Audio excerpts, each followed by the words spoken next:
Hello students, I'm your educator. In our today's video, we are going to discuss about class 9 chapter 1 exercise 1.6. We have already discussed 5 exercises of chapter 1. So you can watch that videos on my channel's playlist for class 9. So let's start. Today's topic is law of exponent for real numbers. So students आज के video में हम law of exponent of real numbers के बारे में discuss करेंगे। Law of exponents के बारे में स्टूडेंट्स हमने क्लास 8 में भी डिस्कस किया था। लॉ ऑफ एक्सपोनेंट के बारे में स्टूडेंट्स हमने class 8 chapter 12 exponent and powers में डिस्कस किया था। So you can watch that video on my channels playlist for class 8 also. So let's discuss law of exponent. यहाँ पे हम क्या करेंगे स्टूडेंट्स, जो लॉ ऑफ एक्सपोनेंट थे उनको हम एक्सटेंड करेंगे और आगे सीखेंगे कि कैसे सॉल्व करते हैं इक्वेशंस को इनकी हेल्प से। सो लॉ ऑफ एक्सपोनेंट को का यूज़ करके हम रियल नंबर्स के ऊपर हम अप्लाई करेंगे। So first law of exponent क्या है students, a raise to power m a raise to power n. A raise to power m का मीनिंग क्या है स्टूडेंट्स, यहाँ पे ए को एम टाइम्स मल्टीप्लाई किया है। A raise to power N का मीनिंग क्या है स्टूडेंट्स, ए को एन टाइम मल्टीप्लाई किया है। तो स्टूडेंट्स जब बेस सेम हो, ये हमारा क्या होता है बेस, और जो ऊपर नंबर होता है वो हमारा होता है एक्सपोनेंट। सो जब बेस सेम हो तो एक्सपोनेंट क्या हो जाते हैं, पावर में जो होता है नंबर वो ऐड हो जाते हैं। So a raise to power m plus n. Okay students, next second law of exponent क्या है, a raise to power m divided by a raise to power m. Means यहाँ पे देखिए स्टूडेंट्स बेस क्या है, ए सेम है और exponent different है, जो पावर में नंबर है वो डिफरेंट है। तो जब दो नंबर डिवाइड में होते हैं सेम बेस के साथ तो क्या होगा students, a raise to power m, इसको ऊपर लेके जाएंगे एन पावर को, so a raise to power m minus n. Okay students, so जब सेम बेस होता है एक्सपोनेंट डिफरेंट होता है तो बेस सेम रहेगा और जो नंबर एक्सपोनेंट में होते हैं या फिर पावर में होते हैं वो क्या होंगे, ऐड हो जाएंगे। जब नंबर को डिवाइड करते हैं सेम बेस होता है तो जो एक्सपोनेंट है वो माइनस हो जाते हैं। थर्ड लॉ ऑफ एक्सपोनेंट क्या है, a raise to power m और पूरे की फिर से power n. A raise to power m raise to power n means यहाँ पे एम एक्सपोनेंट है, ए को एम टाइम मल्टीप्लाई किया और फिर से एक्सपोनेंट लिया हमने एन, तो किसके इक्वल होगा, a raise to power m multiply with n. Okay students, power की जब पावर लेते हैं तो क्या हो जाते हैं, दोनों number multiply. Fourth law of exponent क्या है students, a raise to power m b raise to power m. तो देखिए स्टूडेंट्स यहाँ पे एक्सपोनेंट सेम है बट बेस डिफरेंट है, तो क्या होगा स्टूडेंट्स, बेस की क्या हो जाएगी, दोनों की मल्टीप्लाई है तो बेस की मल्टीप्लाई हो जाएगी, वो एक्सपोनेंट को हम कॉमन ले सकते हैं। So a raise to power m b raise to power m can be written as a b raise to power m. Okay students, next main हमारे फोर लॉ ऑफ एक्सपोनेंट हैं, ये हम इन जो हम आगे डेफिनेशन हम यूज़ कर रहे हैं ये भी लॉ ही हैं बट इनको हम डायरेक्टली यूज़ करेंगे। आई होप आपको ये प्रीवियस क्लास में क्लियर हो चुके होंगे। ए रेज टू पावर ज़ीरो, कोई भी नंबर है चाहे रियल है चाहे हमारे पास वेरिएबल है चाहे कॉन्स्टेंट है, उसकी पावर में अगर ज़ीरो है that equal to always one होता है। जैसे 10 raise to power zero that equal to one, 1000 raise to power zero equal to one. Okay students, next sixth में हम क्या देखेंगे, 1 upon a raise to power m. 1 upon a raise to power m number क्या है हमारा, denominator में। अगर हम इसको न्यूमरेटर में लेके जाएंगे तो जो एक्सपोनेंट है उसका आगे किसका साइन लग जाएगा, माइनस का। यहाँ पे प्लस का साइन है तो ऊपर जाके क्या हो जाएगा, माइनस के साइन में कन्वर्ट हो जाएगा जब हम ए रेज टू पावर एम को न्यूमरेटर में लिखेंगे तो। ओके स्टूडेंट्स, इसी टाइप से ए रेज टू पावर एम है या एक्सपोनेंट में क्या है, प्लस का एम, लेकिन इसको डिनोमिनेटर में लेके जाएंगे तो किसके इक्वल होगा, 1 upon a raise to power minus m. So plus का साइन है डिनोमिनेटर में तो माइनस में कन्वर्ट हो जाएगा और न्यूमरेटर में माइनस का साइन है तो प्लस का साइन है तो माइनस में कन्वर्ट हो जाएगा। नेक्स्ट सेवंथ क्या है हमारा, ए अंडर रूट में एन है। ये एन कहाँ है स्टूडेंट्स, ये अंडर रूट के अंदर है, अंदर है स्टूडेंट ये। So this can be written as a raise to power 1 upon n. जैसे अंडर रूट ले हम यहाँ पे 2 का और पावर में यहाँ लगा दे 10, that means 2 raise to power 1 upon 10। Okay students, next क्या है हमारा rule, a raise to power m upon n. M upon n can be written as, इसकी हमें ज़्यादा नीड नहीं रहेगी स्टूडेंट्स, इसको आप स्किप भी कर सकते हैं। So let's start exercise 1.6। So exercise 1.6 first question is find 64 raised to power 1 by 2, 32 raised to power 1 upon 5, 125 raised to power 1 upon 3। तो देखिए स्टूडेंट्स बेस क्या है यहाँ पे 64 और एक्सपोनेंट कितना है 1 by 2। तो हमें 62 को क्या करना है स्टूडेंट, फैक्टर करने हैं। 62 कैसे फैक्टर करने हैं, क्या हम किसी नंबर के स्क्वायर की फॉर्म में इसको लिख सकते हैं। आगे हम चेक करेंगे कि हमने ऐसा क्यों किया। सो देखिए स्टूडेंट्स फर्स्ट पार्ट में क्या है 64 रेज टू पावर 1 by 2। तो 64 हमारा बेस है और यहाँ पे एक्सपोनेंट क्या है 1 by 2। So 64 can be written as 8 8 जा 64। सो 8 मल्टीप्लाई विद 8 ब्रैकेट में लेंगे क्योंकि हमने 64 को लिखा है यहाँ पे और पूरे की एक्सपोनेंट कितना है 1 by 2। नेक्स्ट 8 मल्टीप्लाई विद 8 का मीनिंग क्या होता है students 8 square. So 8 square raise to power 1 by 2। तो देखिए स्टूडेंट्स हमने लॉ ऑफ एक्सपोनेंट क्या डिस्कस किया था, a raise to power m और पूरे की पावर फिर से n है। तो क्या होगा, ये जो नंबर हैं क्या हो जाएंगे मल्टीप्लाई में। तो ऐसे ही 8 square raise to power 1 by 2 है तो 2 और 1 by 2 क्या हो जाएंगे 8 raise to power 2 multiply with 1 by 2।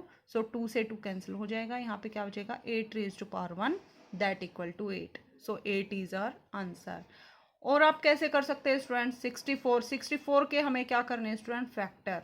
So 64 can be written as 2 raise to power 6। 2 को जब आप 6 टाइम मल्टीप्लाई करेंगे तो हमें क्या मिलेगा 64। सो देखिए स्टूडेंट्स मैंने यहाँ एलसीएम लेके भी दिखाया है 64 का। सो फर्स्ट ऑफ ऑल किस पे कट करेंगे 2 पे, 2 3 जा 6, 2 2 जा 4, अगेन 2 से डिवाइड करेंगे, 2 1 जा 2, 2 6 जा 12, 2 8 जा 16, 2 4 जा 8, 2 2 जा 4, 2 1 जा 2। आई होप आपको एलसीएम लेना आता होगा। सो 2 को हमने कितने टाइम मल्टीप्लाई किया 1 2 3 4 5 6 time. So 64 can be written as 2 raise to power 6 और पूरे की पावर कितनी है 1 by 2। So a raise to power m raise to power n, तो दोनों नंबर क्या हो जाएंगे मल्टीप्लाई में। सो यहाँ से कट करेंगे 2 1 जा 2, 2 3 जा 6, तो यहाँ पे कितनी पावर आएगी 2 raise to power 3। 2 raise to power 3 का मीनिंग क्या है स्टूडेंट्स 2 को 3 टाइम मल्टीप्लाई करेंगे। सो 2 मल्टीप्लाई विद 2 मल्टीप्लाई विद 2, 2 2 जा 4, 4 2 जा 8। So 8 is our answer. तो आप दोनों मेथड से इस क्वेश्चन को सॉल्व कर सकते हैं। Now let's discuss second part. Second part में क्या है students 32 raise to power 1 upon 5। So 35 के जब 32 सॉरी स्टूडेंट 32 के जब फैक्टर करेंगे तो that equal to 2 raise to power 5। जैसे हमने 64 के फैक्टर किए थे 64 can be written as 2 raise to power 6, इसी टाइप से 32 के फैक्टर करेंगे। So 32 can be written as 2 raise to power 5। So 2 raise to power 5 और पूरे की पावर फिर से क्या है 1 by 5। So 2 raise to power 5 raise to power 1 upon 5। So हमने अभी रूल डिस्कस किया था law of exponent 2 raise to power m, 2 raise to power m raise to power n can be written as a raise to power m means दोनों numbers की क्या हो जाएगी multiply. सो यहाँ पे भी क्या करेंगे 5 मल्टीप्लाई विद 1 अपॉन 5। सो 5 से 5 कैंसिल आउट हो जाएगा, बचेगा कितना 2 raise to power 1, 2 raise to power 1 means 2। So 32 raise to power 1 upon 5 can be written as that equal to 2। Okay students next third part में क्या है 125 raise to power 1 upon 3। So 125 के जब हम फैक्टर्स करेंगे so that can be written as 125 equal to 5 5 5 जा 25, 25 5 जा 125। सो 5 को कितने टाइम मल्टीप्लाई किया हमने 3 time. So 5 raise to power 3। So 125 can be written as 5 raise to power 3 और पूरे की पावर कितनी है 1 by 3। So a raise to power m raise to power n, same rule apply हो गए यहाँ पे भी। सो दोनों नंबर्स की क्या होगी मल्टीप्लाई, 3 से 3 कैंसिल आउट हो जाएगा, 5 raise to power 1 that equal to 5। So this is our answer. Now second question is find 9 raise to power 3 by 2, 32 raise to power 2 by 5, 16 raise to power 3 by 4, 125 raise to power -1 by 3। तो first question में क्या था students सबकी power 1 by 3 1 upon में था, but यहाँ पे क्या 3 अपॉन 2, 2 अपॉन 5, 3 अपॉन 4, -1 अपॉन 3 इस टाइप से है। तो देखिए स्टूडेंट्स कैसे सॉल्व करेंगे। फर्स्ट पार्ट को देखते हैं students 9 raise to power 3 by 2। So 9 can be written as 9 equal to 3 3 जा 9, so that equal to 3 square. So 9 के प्लेस पे क्या राइट करेंगे 3 स्क्वायर और पूरे की पावर कितनी है 3 by 2। सो सेम रूल यहाँ अप्लाई होगा a raise to power m raise to power n, क्या होगा दोनों नंबर्स क्या हो जाएंगे multiply. So 3 raise to power 2 multiply with 3 by 2। So 2 से 2 कैंसिल आउट हो जाएगा, बचेगा क्या 3 raise to power 3, 3 raise to power 3 means 3 को 3 टाइम मल्टीप्लाई करेंगे, 3 मल्टीप्लाई विथ 3 मल्टीप्लाई विथ 3, 3 3 ज़ा 9, 9 3 ज़ा 27, so 27 is our answer. Okay students, अब फोर्थ पार्ट को डिस्कस करते हैं students. 125 raise to power -1/3, so 125 can be written as 5 cube. 5 को जब 3 टाइम मल्टीप्लाई करेंगे we get 125, so 125 can be written as 5 5 ज़ा 25, 25 5 ज़ा 125, that equal to 5 raise to power 3। Okay students, so 125 के place पे क्या राइट करेंगे, 5 रेज टू पावर 3, और पूरे की पावर कितनी है, -1/3। सेम रूल अप्लाई होगा स्टूडेंट्स, चाहे प्लस का साइन है चाहे माइनस का साइन है, रूल सेम रहेगा। a raise to power m raise to power n क्या होगा, दोनों नंबर मल्टीप्लाई में हो जाएंगे। सो यहाँ से 3 मल्टीप्लाई विद -1/3, 3 से 3 कैंसिल आउट करेंगे, so 5 raise to power -1। So हमने अभी भी एक और रूल लॉ ऑफ एक्सपोनेंट को डिस्कस किया था कि a raise to power -m can be written as 1/a raise to power m। So जब न्यूमरेटर में जो पावर होती है उसका अपोजिट साइन आ जाएगा जब हम पावर को डिनोमिनेटर में लेके जाएंगे। सो 5 रेज टू पावर -1 है, that can be written as 1/5 raise to power 1। So 5 raise to power 1 equal to 5, so 1/5। आपका ये भी आंसर दे सकते हैं और ये भी आंसर दे सकते हैं, दोनों आंसर आपके करेक्ट होंगे। ओके स्टूडेंट्स, सो इसके साथ ही हमारा सेकंड क्वेश्चन कंप्लीट होता है। Now let's discuss question number 3। Question number 3, simplify. First part में क्या करना है, 2 raise to power 2/3 into 2 raise to power 1/5। Second part में 1/3 raise to power 3 raise to power 7, 11 raise to power 1/2 divided by 11 raise to power 1/4 and 7 raise to power 1/2 into 8 raise to power 1/2।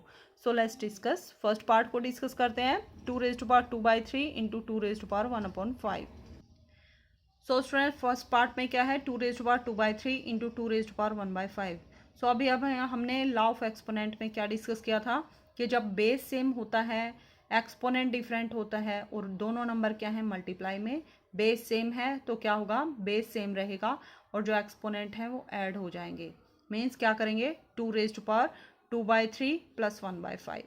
Okay students, so 2 raise to power 2/3 plus 1/5। अब हमें क्या करना है, ये हमारे पास एक fraction है, इसको हमें ऐड करना है। फ्रैक्शंस को ऐड सब्ट्रैक्ट मल्टीप्लाई डिवाइड करना ऑलरेडी हम डिस्कस कर चुके हैं 6 7 8 में। So you can solve easily. और हम एक बार और देखते हैं 2/3 प्लस 1/5 को कैसे डिस्कस करेंगे। तो कैसे सॉल्व करेंगे स्टूडेंट्स, डिनोमिनेटर यहाँ पे डिफरेंट है तो हम क्या करेंगे, डिनोमिनेटर सेम करेंगे या फिर डायरेक्ट आप एलसीएम लेके भी सॉल्व कर सकते हैं। कैसे सॉल्व करेंगे, डिनोमिनेटर कितना आएगा, 5 3 ज़ा 15। सो दोनों के डिनोमिनेटर के प्लेस पे क्या बनाएंगे, 15। सो 2/3 में डिनोमिनेटर को हमें क्या बनाना है, 15। 15 कब आएगा, जब हम 3 को मल्टीप्लाई करेंगे 5 से, 3 5 ज़ा 15। सो डिनोमिनेटर को हमने 5 से मल्टीप्लाई किया है तो न्यूमरेटर को भी करेंगे। सो 5 2 ज़ा 10, सो 2/3 कैन बी रिटन एज 10/15। इसी टाइप से 1/5, 5 के प्लेस पे हमें डिनोमिनेटर क्या लेके आना है, 15। 5 को किस नंबर से मल्टीप्लाई करेंगे 15 बन जाए, दैट इज 3। सो 3 से न्यूमरेटर और डिनोमिनेटर में मल्टीप्लाई करेंगे, 5 3 ज़ा 15, 3 1 ज़ा 3। So 1/5 equal to 3/15। So 2/3 plus 1/5 can be written as 2/3 plus 1/5 can be written as 2/3 equal to 10/15 and 1/5 equal to 3/15।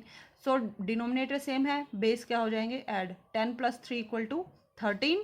So 13 upon denominator same रहेगा 15। So this equal to 2 raised to power 13/15 and this is our answer। Okay students, second part में क्या students, 1/3 raised to power 3 raised to power 7। Okay students, तो देखिए यहाँ पे number क्या है हमारा, डिनोमिनेटर में। सो इसको कहाँ लेके जाएंगे, न्यूमरेटर में। सो जब भी न्यूमरेटर में लेके जाएंगे, हमने लॉ ऑफ एक्सपोनेंट को डिस्कस किया था कि कोई भी नंबर है उसकी जो एक्सपोनेंट है वो अगर पॉजिटिव में है उसको न्यूमरेटर में लेके जाएंगे तो नेगेटिव में कन्वर्ट हो जाएगा, नेगेटिव में है तो पॉजिटिव में कन्वर्ट हो जाएगा। सो यहाँ पे 3 क्या है स्टूडेंट्स, यहाँ पॉजिटिव है तो ऊपर लेके जाएंगे तो माइनस में कन्वर्ट हो जाएगा। सो 3 रेज टू पावर -3 और पूरे की पावर कितनी है, 7। सेम रूल अप्लाई होगा। आपको क्या करना है स्टूडेंट्स, यहाँ पे लॉ ऑफ एक्सपोनेंट को यहाँ पे शो करना है कि हमने कौन सा लॉ यूज़ किया। यहाँ पे कौन सा लॉ यूज़ किया, a raise to power m that can be written as a raise to power -m। Okay students, और यहाँ पे हम अब कौन सा लॉ अप्लाई करेंगे, a raise to power -3 raise to power 7। So base same है, पावर की पावर पावर है, तो क्या हो जाएंगे दोनों नंबर मल्टीप्लाई में। सो कौन सा लॉ ऑफ एक्सपोनेंट यूज किया हमने, a raise to power m raise to power n can be written as a raise to power m n. Okay students, so 7 की और -3 की मल्टीप्लाई करेंगे, 7 3 जार 21, so 3 raise to power -21, this is our answer. Okay students, आपको क्या करना है, सारे क्वेश्चंस में जहां पर भी जिस भी लॉ ऑफ एक्सपोनेंट का यूज़ किया है उसको आपको राइट करके दिखाना है कि हमने यहाँ पे ये लॉ ऑफ एक्सपोनेंट यूज़ किया है, अदरवाइज आपके नंबर डिडक्ट हो जाएंगे, आपको सॉल्यूशन में फुल मार्क्स नहीं मिलेंगे। सो थर्ड पार्ट को देखते हैं, 11 raise to power 1/2 divided by 11 raise to power 1/4। So ये भी हमने लॉ ऑफ एक्सपोनेंट क्या डिस्कस किया था, जब बेस सेम है और दोनों नंबर डिवाइड में है, यहाँ पे एक्सपोनेंट चाहे कोई भी हो, बेस सेम है और दोनों नंबर डिवाइड में है, तो क्या होगा, जब इस एक्सपोनेंट को ऊपर लेके जाएंगे तो किस में कन्वर्ट हो जाएगा, माइनस में। सो 11 बेस सेम रहेगा, 11 रेज टू पावर 1/2 जो ऊपर का एक्सपोनेंट है उसमें से नीचे का जो एक्सपोनेंट है उसको माइनस करेंगे, सो 1/2 माइनस 1/4। सो ये हमारा फिर से रेशनल माइनस रेशनल हो गया है, इसको आप सॉल्व कर सकते हैं। 1/2 माइनस 1/4 किसके इक्वल आएगा, दैट इक्वल टू 1/4। और आप कैसे कर सकते हैं, दोनों का बेस सेम करके। सो 2 के प्लेस पे 4 करेंगे, कब बनेगा, जब न्यूमरेटर और डिनोमिनेटर को 2 से मल्टीप्लाई करेंगे। सो 2 2 ज़ा 4 और यहाँ पे भी 2 से मल्टीप्लाई करेंगे, यहाँ पे भी 2 से मल्टीप्लाई करेंगे। सो 2 1 ज़ा 2, 2 2 ज़ा 4, सो 2/4 माइनस 1/4। सो बेस सेम हो गया तो न्यूमरेटर क्या हो जाएंगे, हम सॉरी डिनोमिनेटर सेम हो गया तो न्यूमरेटर क्या हो जाएंगे, माइनस का साइन है तो सब्ट्रैक्ट करेंगे। सो 2 - 1 इक्वल टू 1 और डिनोमिनेटर सेम रहेगा। So 11 raise to power 1/4। So हमने कौन से लॉ ऑफ एक्सपोनेंट का यूज़ किया यहाँ पे, a raise to power m divided by a raise to power n, then that can be written as a raise to power m minus n. Okay students, इस law का हमने यहाँ use किया, बस यही लॉ हमने यहाँ पे यूज़ किया, एक ही लॉ का यूज़ किया है। फोर्थ पार्ट में 7 raise to power 1/2 into 8 raise to power 1/2। So देखिए स्टूडेंट्स, यहाँ पे बेस डिफरेंट है बट एक्सपोनेंट सेम है। हमने अभी अभी लॉ ऑफ एक्सपोनेंट में क्या डिस्कस किया था, a raise to power m into b raise to power m. जब बेस डिफरेंट हो बट एक्सपोनेंट सेम हो, that can be written as a b raise to power m. Okay students, so base की क्या हो जाएगी multiply और exponent रहेगा same. सो हम इस इला का यूज़ करेंगे। So 7 multiply with 8 raise to power 1/2, 7 8 जा 56, so 56 raise to power 1/2, this is our answer. So students, इसके साथ ही हमारी एक्सरसाइज 1.6 कंप्लीट होती है और इसके साथ ही हमारा चैप्टर 1 भी कंप्लीट होता है। हमारे अपकमिंग वीडियो में हम चैप्टर नंबर 2 पॉलिनोमियल्स को डिस्कस करेंगे। That's all for today. If you like my videos, please like, share and subscribe my channel and press the bell icon for notifications of my upcoming videos. Thank you.